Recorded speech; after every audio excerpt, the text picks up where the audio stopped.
Açaí. Få smag på Brasiliens vitaminrige frugter i en lækker smoothie.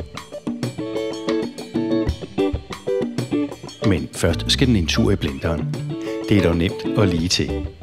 Du skal bruge en blender. 2-2,5 dl appelsinjuice, lidt ingefær, et æble, en halv banan, 100 gram blåbær og en juicepad med 100% ren og velsmagende frugtpuré uden sten eller stængler fra Açaí. Lad os vise, hvor nemt og lige til det er at lave en lækker velsmagende smoothie med Açaí.